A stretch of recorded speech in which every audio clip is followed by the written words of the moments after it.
नमस्ते दोस्तों, आज मैं आपके लिए भगवान शंकर और शनि देव की एक रोचक कहानी लेकर आई हूँ। न्याय के देवता शनि की वक्र दृष्टि का सामना हर व्यक्ति को अपने जीवन काल में करना पड़ता है। 9 ग्रहों में सबसे धीरे चलने वाला ग्रह शनि होता है। सभी राशियों का भ्रमण करने में वो 3 साल का समय लगाते हैं। देव और ऋषि मुनि कोई भी इसकी वक्र दृष्टि से बचे नहीं हैं। स्वयं महादेव भी इसका शिकार हुए हैं। एक बार शनिदेव भगवान शंकर के घर कैलाश पर्वत पर पहुँचे। भगवान को प्रणाम करके वो बोले, समय के चक्र के हिसाब से कल मेरी वक्र दृष्टि आप पर पड़ने वाली है। भोलेनाथ शनिदेव की बात सुनकर हैरान रह गए। वो बोले, तुम कब तक मेरी राशि में रहोगे? शनिदेव बोले, 1.25 प्रहर तक मेरी वक्र दृष्टि आप पर होगी। ऐसा कहकर शनिदेव भगवान शंकर को प्रणाम करके चले गए। अब भगवान सोचने लगे, मुझे शनिदेव की दृष्टि से बचना होगा। यदि मुझ पर दृष्टि पड़ी तो सब देव मेरा मजाक उड़ाएंगे। महादेव ने एक योजना बनाई। उन्होंने सोचा, शनिदेव के आने से पहले ही कैलाश पर्वत छोड़कर मृत्यु लोक में चले जाएंगे और कुछ ऐसा करेंगे जिससे शनि की दृष्टि से बच जाएं। अगले दिन ही महादेव ने मृत्यु लोक पहुंचकर एक हाथी का रूप धारण कर लिया। हाथी के रूप में इधर उधर भटकते हुए वो एक नगर पहुंचे तो लोग डरकर उन्हें भगाने लगे।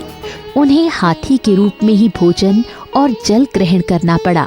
शाम होने पर महादेव ने सोचा, सारा दिन तो बीत गया, मैं तो शनि की वक्र दृष्टि से बच गया। अब मैं कैलाश लौट जाता हूँ। ये सोचकर वो अपने असली रूप में आ गए और कैलाश लौट गए। वहाँ पहुँचते ही देखा शनिदेव वहाँ पहले से ही मौजूद हैं। उन्होंने भोलेनाथ को प्रणाम किया। भोलेनाथ बोले, देखा शनि, मैं तुम्हारी दृष्टि से बच गया। महादेव की बात सुनकर शनिदेव बोले, मेरी दृष्टि से देव दानव कोई नहीं बच सकता, आप भी नहीं बच पाए। महादेव ने हैरानी से पूछा, वो कैसे? शनिदेव बोले, ये मेरी वक्र दृष्टि का ही प्रभाव था कि आपको अपना स्वरूप त्याग कर हाथी का रूप धारण करना पड़ा, इधर उधर भटकना पड़ा तथा पशु योनि में ही अन्न जल ग्रहण करना पड़ा, यहाँ तक अपना कैलाश पर्वत भी छोड़ना पड़ा। ये सुनकर महादेव ने मुस्कुराकर शनिदेव को गले लगा लिया और कहा, तुम सही मायने में मेरे शिष्य कहलाने लायक हो। साथ ही ये वरदान दिया कि 9 ग्रहों में तुम्हारा स्थान सर्वश्रेष्ठ होगा। जीवन में सही काम करने वाला तुमसे नहीं डरेगा और कमल की तरह जल में भी कीचड़ से सुरक्षित रहेगा। इस प्रकार शनिदेव की दृष्टि का सामना सबको करना पड़ता है, पर जो मन में दया भाव और अच्छे विचार रखता है वो जीवन में सभी सुख प्राप्त करता है।